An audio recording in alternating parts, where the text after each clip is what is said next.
et je vous souhaite à tous une très bonne journée au nom de Jésus-Christ. Ceux qui sont en bas, ceux qui sont là-bas au fond, tout le monde. Et je voudrais vous dire un ou deux mots avant de commencer. C'est lire avec vous Psaume 66, 1 à 4. 66, 1 à 4, et on va voir si on peut faire comme le dit celui qui a écrit le psaume. 66, 1 à 4, mais la première phrase dit comme ça: poussez vers Dieu des cris de joie. Là ne dit pas poussez vers Dieu des cris hystériques de joie, non. C'est pousser vers Dieu les cris de joie. Alors je vais vous dire quelques phrases et je voudrais savoir si nous pourrions le faire. Dieu vous aime. Bon, ça s'appelle des cris de joie, hein? Non. Dieu vous aime. Ça, on va arriver. Jésus revient bientôt. Amen. Vous aimez le pasteur? Oui. Ah, c'est moi. J'aime Jésus. Amen. Amen. Alors poussez vers Dieu des cris de joie. Vous tous, habitants de la terre, chantez la gloire de son nom. Célébrez la gloire, sa gloire par vos louanges. Dites à Dieu que tes œuvres sont redoutables. À cause de la grandeur de ta force, tes ennemis te flattent. Toute la terre se prosterne devant toi et chante en ton honneur. Elle chante ton nom. Amen. Et encore, nous avons le psaume 122, verset 1. Ça a été lu déjà par Roger. Je suis dans la joie quand on me dit allons à la maison de l'Éternel. Est-ce que vous êtes dans la joie?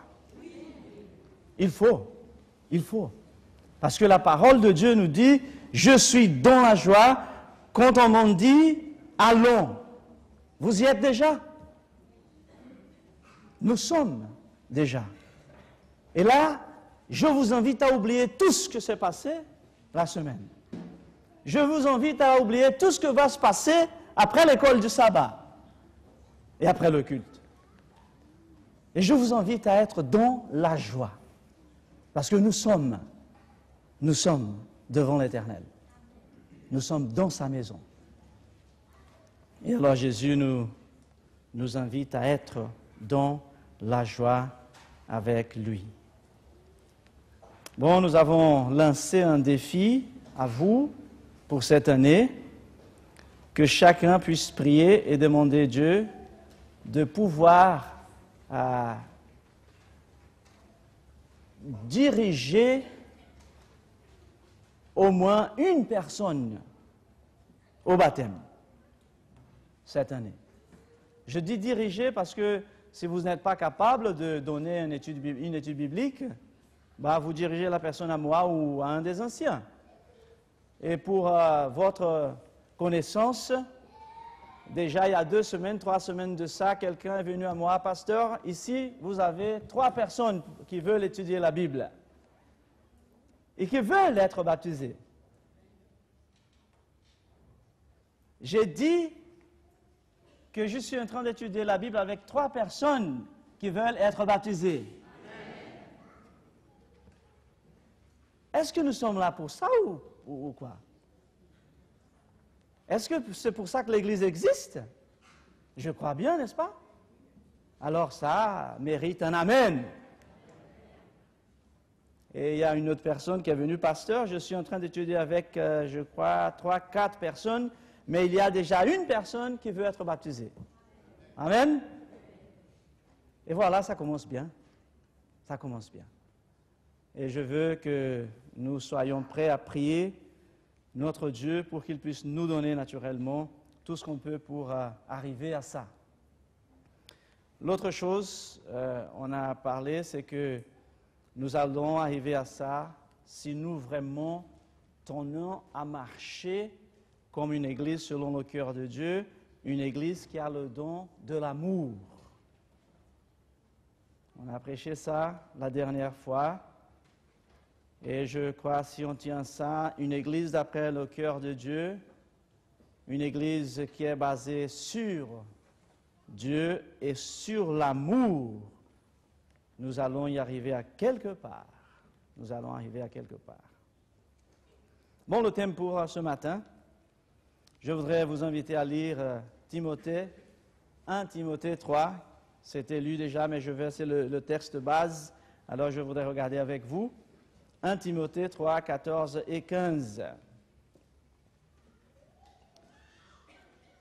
Je t'écris ces choses avec l'espérance d'aller bientôt vers toi, afin que tu saches, si je tarde, comment il faut se conduire dans la maison de Dieu, qui est l'Église du Dieu vivant, la colonne et l'appui de la vérité.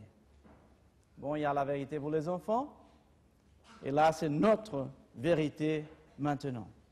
Je viens vers toi,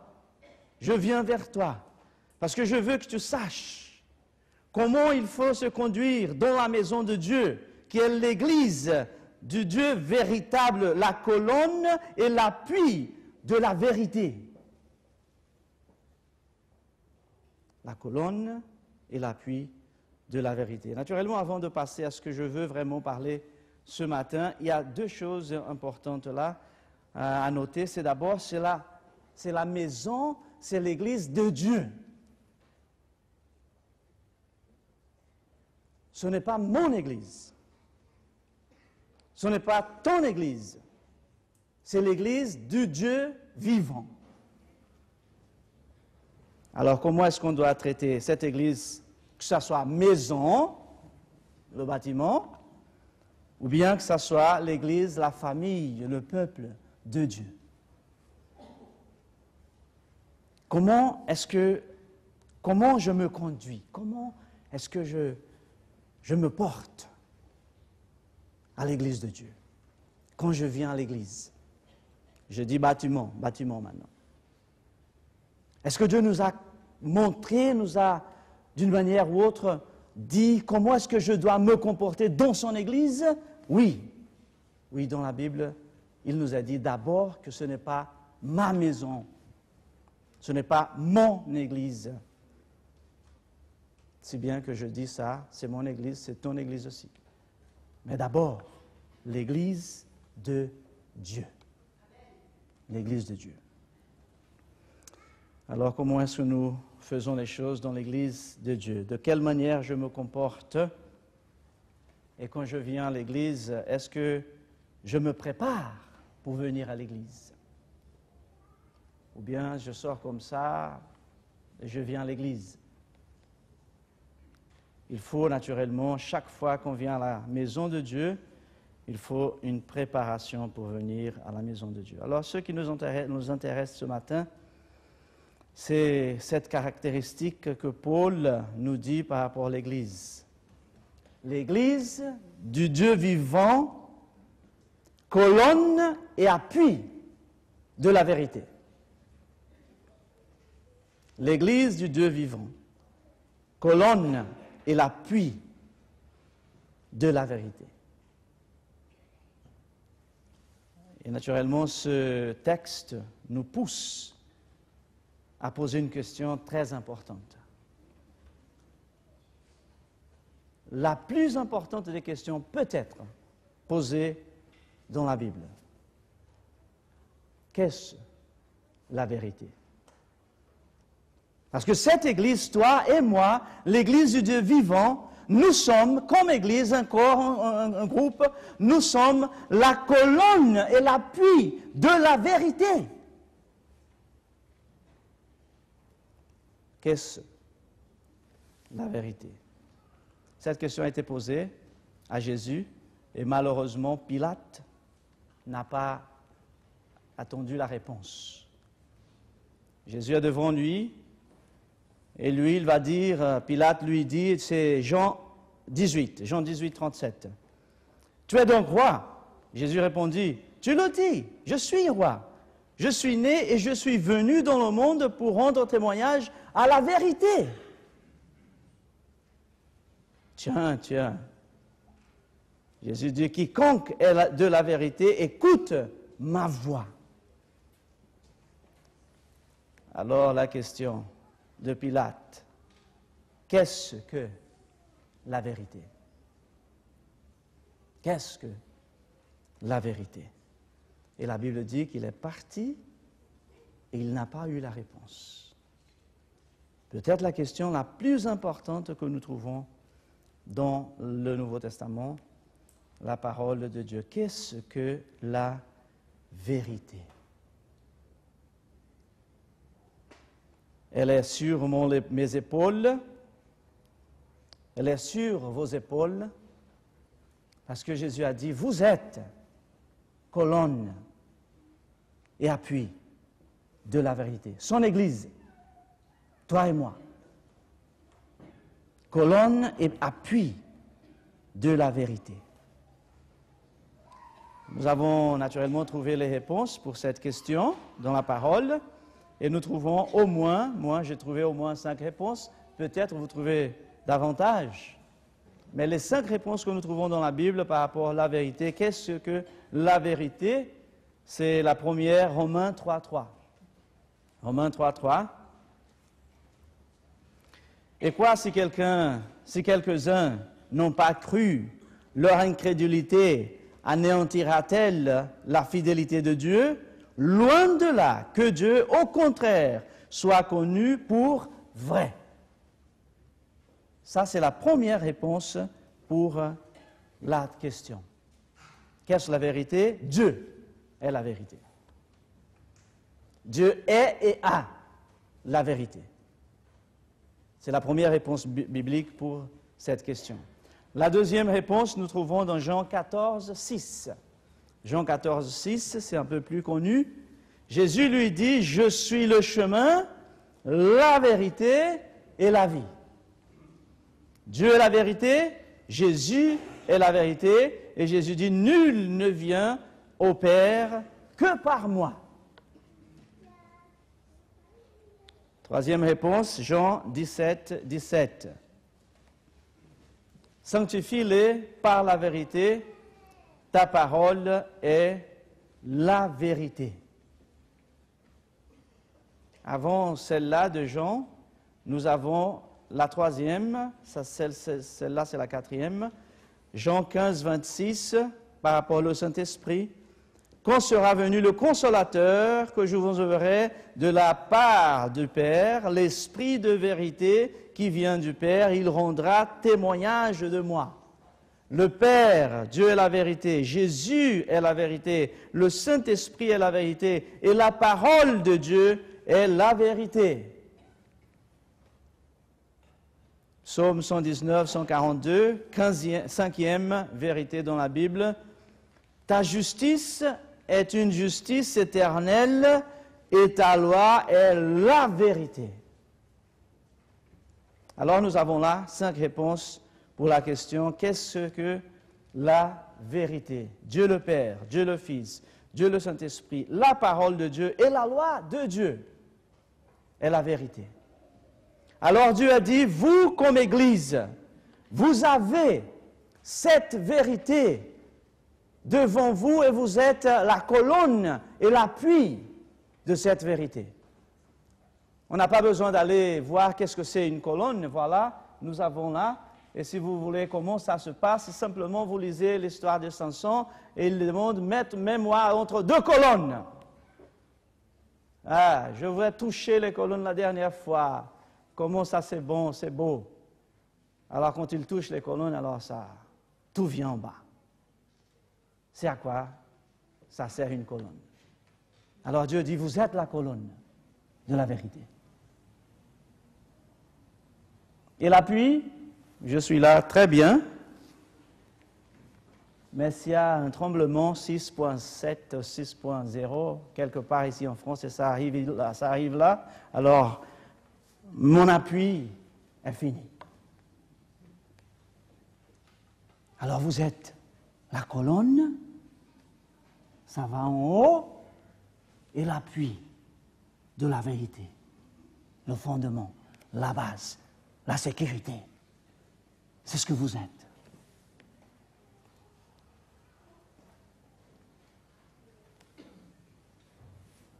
Je voudrais vous lire deux, trois mots d'Ellen White. Par rapport à ça, elle a dit « Durant les périodes de ténèbres spirituelles, l'Église de Dieu a été comme une cité placée sur une colline. À travers les siècles, de génération en génération, les pures doctrines d'en haut se sont développées dans son sein, le sein de l'Église. Quelque faibles et imparfaites qu'elles puissent paraître, elle est néanmoins l'unique objet sur lequel Dieu jette d'une manière toute spéciale un suprême regard. » Pouvez-vous imaginer Dieu en train de vous regarder comme ça?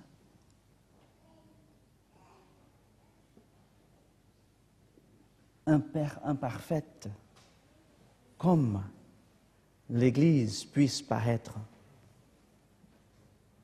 La Bible nous donne la garantie dans Ésaïe qu'elle est, comment vous appelez ça, le centre de la pupille. Là? Ah voilà, c'est ça. Alors, on va faire un exercice. Pour que vous sachiez comment vous êtes important et importante pour Dieu. Ouvrez bien les yeux comme ça, comme si vous voulez voir Dieu maintenant. Et maintenant, vous essayez de mettre votre doigt dans l'œil. Essayez de le faire.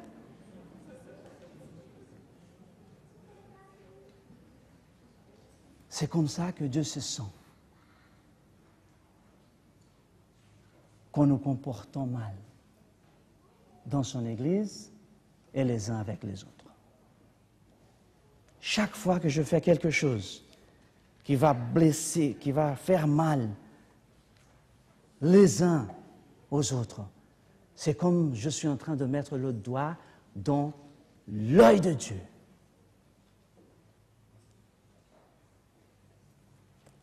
Alors là, Ellen White dit que Dieu a un soin spécial pour cette Église, pour vous.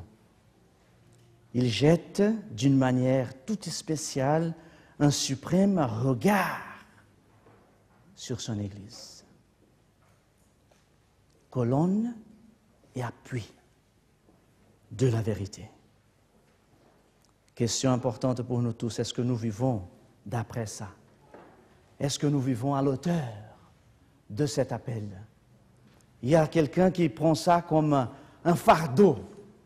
Non, ce n'est pas un fardeau, c'est une responsabilité. Plus qu'une responsabilité, ça doit être un honneur pour nous tous d'être colonne et appui de la vérité de Dieu.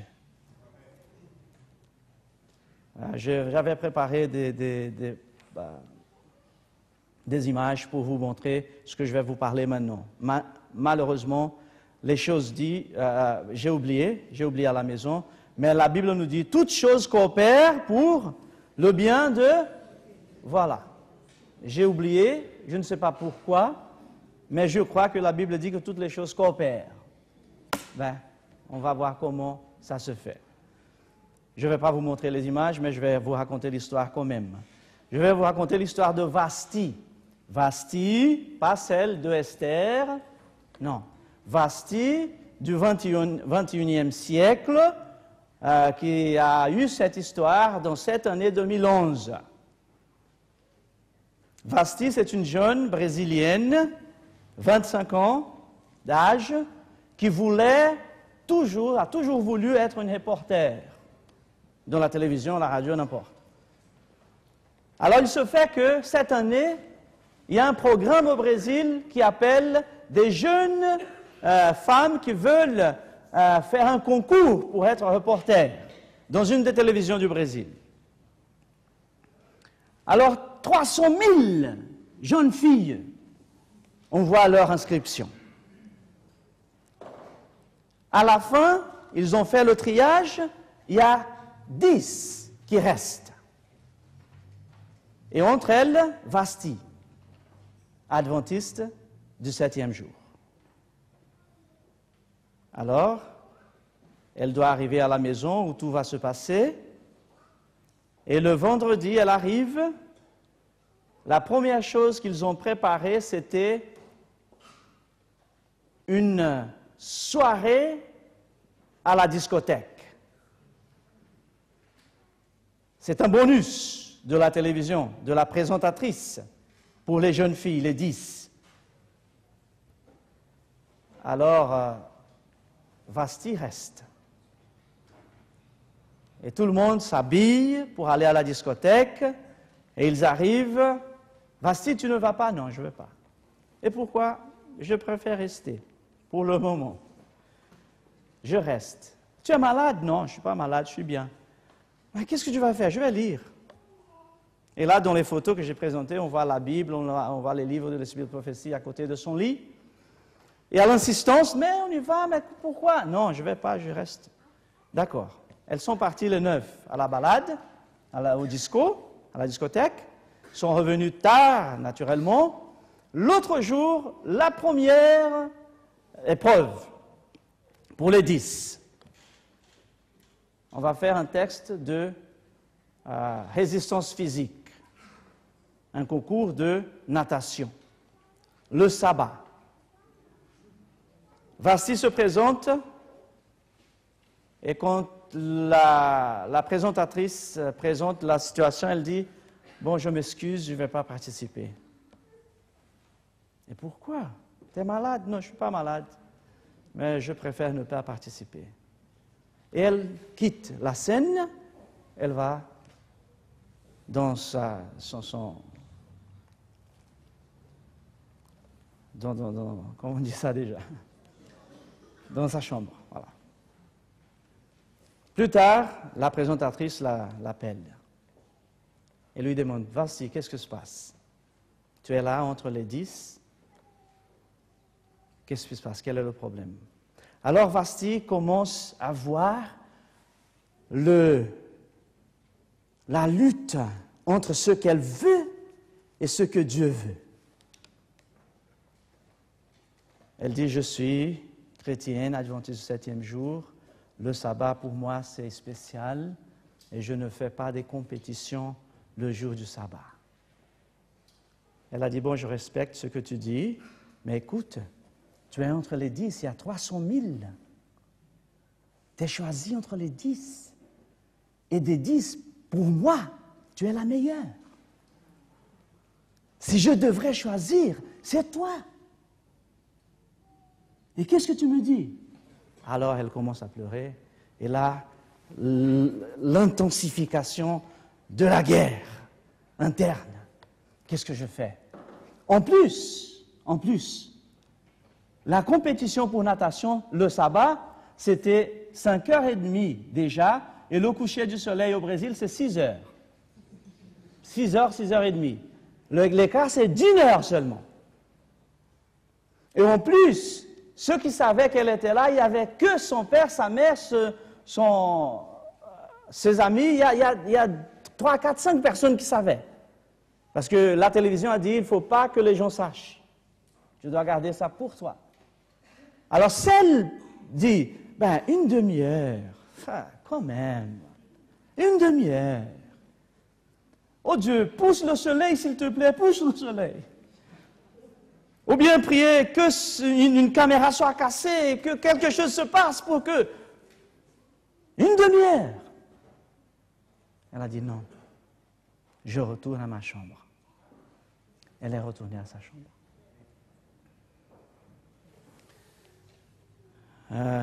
Alors il fallait naturellement décider quoi faire. La présentatrice la rencontre encore une fois et dit, bon, qu'est-ce qu'on va faire? Elle dit, je quitte le programme. Quoi? Oui, je quitte le programme. Parce qu'il y a des choses, autres choses que je ne peux pas faire et que ça va peut-être causer de problèmes à les autres 9. Et moi, je quitte. Elle a dit, mais écoute, je vais te demander la 3e fois, c'est pas possible ça. Tu es là, tu es tout près, tu es 1 mètre de tes rêves. Elle a dit, mais le rêve de Dieu pour moi, c'est beaucoup plus grand que mon rêve. Je veux être une reporter, mais je veux d'abord servir Dieu. Elle déclare à la fin, j'ai fait tout ce que j'ai pu faire pour ne pas briser mes principes. Et elle est partie. Une semaine après, la présentatrice l'appelle en chaîne nationale, montre son histoire, raconte son histoire et lui invite à faire la couverture du programme pour les 9 qui sont restés pendant le programme. Est-ce que ça vaut la peine d'être fidèle? Est-ce que ça vaut la peine d'être fidèle, comme dit Jésus, dans le minimum aussi, pas le maximum, les demi-heures, les 10 minutes? Est-ce que ça vaut la peine d'être fidèle? Elle a eu son rêve, elle est devenue quand même une reporter dans cette chaîne de télévision. Aujourd'hui, ce qu'elle a fait est dans YouTube, vous pouvez chercher ça, Vasti, voilà, vous allez trouver toute l'histoire. Des milliers de personnes qui regardent ça, qui voient ça. Est-ce qu'on pourrait dire, elle pourrait bien rester à la maison et ne rien faire? Mais combien de gens allaient savoir qu'il y avait une Vasti, adventiste du 7e jour, et qui a donné ce témoignage? Combien? Est-ce que ça vaut la peine? Dieu nous invite à être colonne de la vérité, appui de la vérité. Est-ce que nous sommes disposés à le faire? L'Église de Dieu, d'après le cœur de Dieu, l'Église qui est basée sur le don de l'amour, et l'Église qui est appelée pour Dieu, par Dieu, pour être la colonne de la vérité. Ce n'est pas les vérités, la vérité et l'appui de la vérité. Alors pour finir, Éphésiens 4, 1 à 4, on va lire que la première phrase, les premières phrases. Éphésiens 4, 1 à 4. Je vous exhorte donc, moi, le prisonnier du Seigneur, dans le Seigneur, à marcher d'une manière digne de la vocation qui vous a été adressée. Marchez d'une manière digne de la vocation qui vous a été adressée. Église selon le cœur de Dieu. Église basée sur l'amour inconditionnel. L'Église qui est la colonne et l'appui de la vérité de Dieu. Dieu vous appelle à marcher d'une manière digne de la vocation qui vous a été appelée ou vous a été adressée. Que Dieu nous bénisse, nous encourage, nous donne de la force et que nous puissions vivre notre vie d'après cette manière digne de la vocation qu'il a mise sur nous, qu'il nous a donnée, qu'il nous demande de vivre d'après cette vocation. Que Dieu nous bénisse. Amen.